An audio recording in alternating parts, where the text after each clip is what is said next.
Well, joining me now to talk all about this and about today's House vote is Virginia Congressman and new member of the House Budget Committee, Scott Rigell, who talks with billionaire Warren Buffett about fiscal issues, among many others. He is a businessman himself. Congressman Rigell, thank you so much for being back here on In the Loop. And look, you support this bill, which is essentially no budget, no pay, and it suspends this debt ceiling until May. Some are saying this is essentially an admittance by the Republicans that they can't use the debt ceiling to get what they want from the Democrats. Would you agree? Well, Betty, good morning. And I am going to vote for the bill this afternoon. I think it's the best path forward with the options that we're given here. I'm really disappointed that the president has not led with respect to reducing federal spending. That's really what I think threatens the foundation of our republic, and I hope we can move that topic forward. But given the options that we have before us, I think it's right and proper to put the debt ceiling behind us, at least for 3 months, while we work through sequestration and also the continuing resolution funding the government that you mentioned. Well, what are the chances, Congressman, or where are the chances that the Republicans really have to bargain with the Democrats on getting those massive spending cuts? Well, I really think it comes down to when we actually appropriate funds.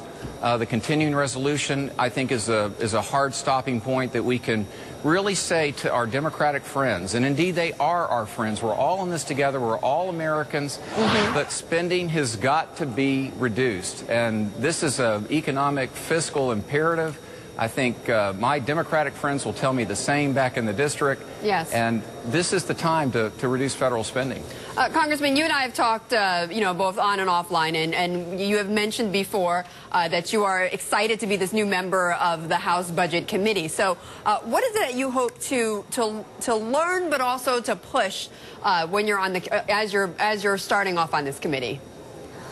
Well, you know, Betty, I'm a business person, a businessman for 30-plus years, entrepreneur for over 20 of those, own my own business. I still have a business in our district, a couple of automobile dealerships, so I've been looking at financial statements for a long time. You're auto dealerships, right? I'm a Ford and a Volvo dealer. That's not a commercial, but just to give a little context there. And I'm a data-driven person. Right. So I'm going to go where the numbers lead us, and that also led me, as you know, to saying to my Republican colleagues that the math is clear, in my view, that revenue has to come up. We accomplished some of that with the so-called fiscal cliff at the end of the year. Yes. Again, I was just disappointed that did not incorporate any spending reduction. And I think it's important for the American people to know that in his inaugural speech, the president didn't even mention the need to address spending. Yes. And we're going on our 4th year here without a budget from the Senate. This is just not right. It was interesting because the president did talk about that need and did not talk about it enough among the Republicans. But he also talked about essentially the Republican war that he feels on inequality, essentially not helping enough the poor in this country.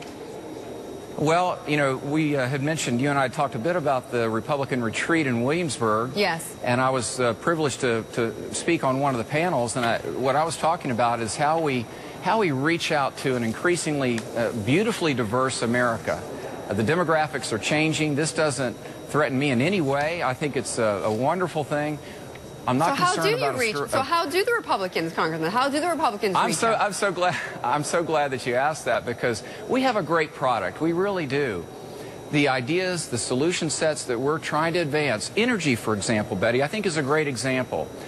We just need to connect the dots for folks. Right in my own district, the 2nd Congressional District, I advanced a bill last year that passed the House. It didn't go through the Senate.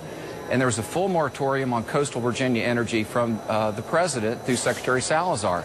But that bill would have opened up 18,000 local jobs that really we desperately need in Virginia's 2nd Congressional District to diversify our economy. Yeah. And I think part of it is tone, Betty. I'm really focused on elevating the level of civility. I tell my friends civility is not weakness.